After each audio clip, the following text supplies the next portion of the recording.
बयानात दिखा है, उस वक्त से मैं मानता हूं कि आप लोग -43 डिग्री टेम्परेचर से +43 डिग्री टेम्परेचर में राउंड द क्लॉक 24 घंटे देश की सुरक्षा के लिए अलग अलग जगह पे मुस्तैद है।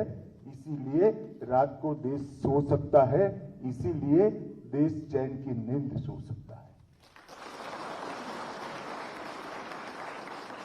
और देश के अंदर जो विकास का काम चल रहा है, 2014 के बाद मोदी जी के प्रधानमंत्री बनने के बाद देश ने जिस द्रुत गति से विकास के रास्ते पर चलना शुरू किया है, निश्चित ही हम सबका भरोसा है कि कुछ ही समय के अंदर दुनिया की सभी अर्थतंत्र में भारत अपना स्थान मजबूत से मजबूत जगह पर अंकित कर लेगा।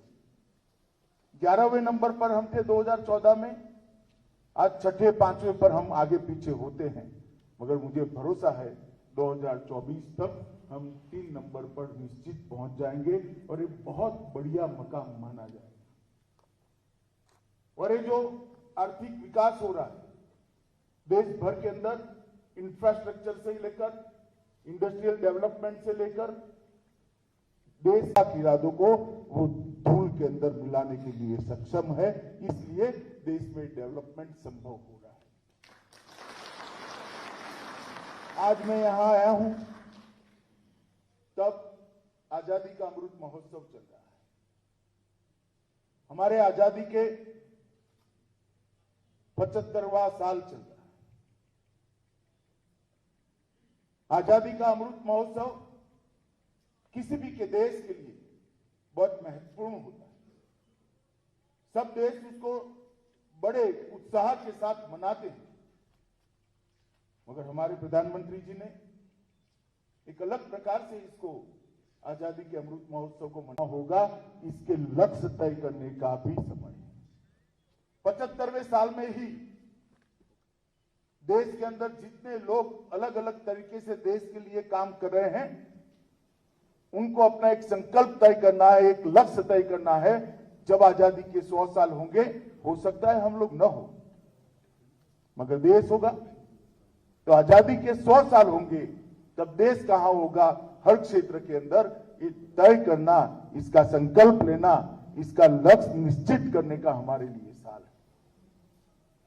मैं यहां पर आप लोगों को कोई लक्ष्य ये कहने आया हूं कि सारे लक्ष्यों की पूर्ति तभी हो सकती है जब हम हमारे देश पर गलत दृष्टि से देखने वालों से देश को सुरक्षित कर दे, और वो काम आप लोगों ने करना है, हम लोगों ने करना है।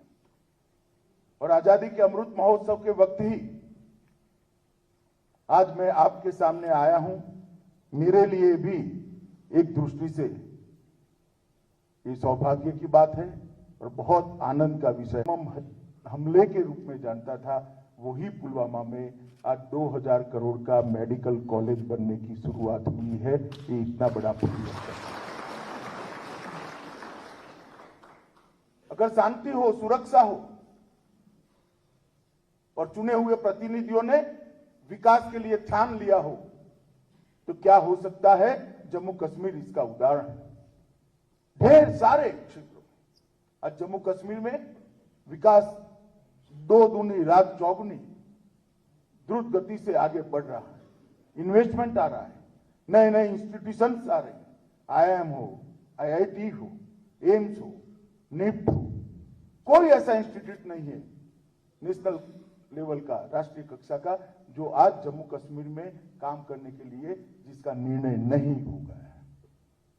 जम्मू कश्मीर को हर दृष्टि से बदलने की शुरुआत हुई, और मुझे पूरा भरोसा है जब मोदी जी का ये स्वप्न जम्मू कश्मीर के विकास का समाप्त होगा, हम सफलतापूर्वक इस रास्ते पर आगे बढ़ेंगे। यहाँ पर हमेशा के लिए अमन, चैन और शांति का भी हम प्रादुर्भाव देखेंगे। इसको हम अपने जीवन काल में ही देख पाएंगे, मुझे पूरा भरोसा है। मित्रों, कानून और व्यवस्था की परिस्थिति भी बहुत सुधरी है। मैं कोई बहुत आंकड़े देना नहीं चाहता, परंतु इतना जरूर बताना चाहता हूं, मैं 90 के दशक में भी आपको ले जाना नहीं चाहता, जब यहां पर चरम सीमा पर था।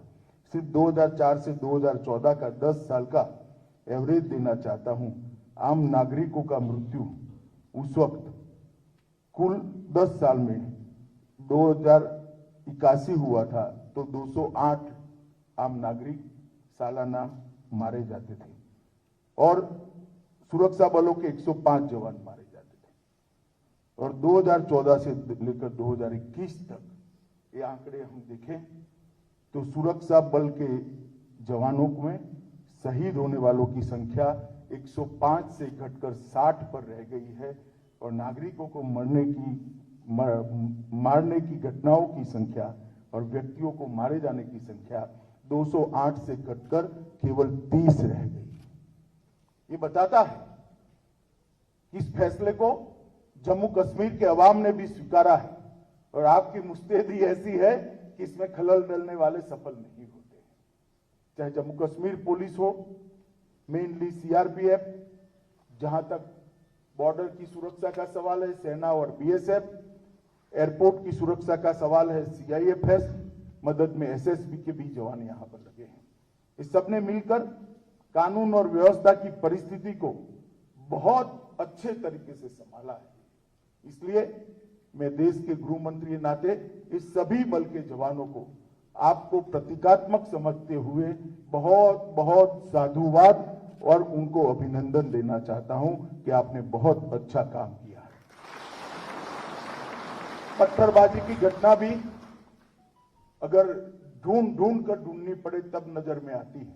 एक जमाना था कि कश्मीर के अंदर पत्थरबाजी आम हो गई। आज पत्थरबाजी की घटनाओं में भी बहुत कमी आई, मगर मैं आज आपको कहना चाहता हूं कि इससे हमें संतुष्ट होने की जरूरत नहीं। 30 नागरिकों की भी जान क्यों जाए? आतंकवाद के प्रति इसके विरोध में नरेंद्र मोदी सरकार की जीरो टॉलरेंस की नीति है। हम इसको सहन ही नहीं कर सकते। ये मानवता के खिलाफ,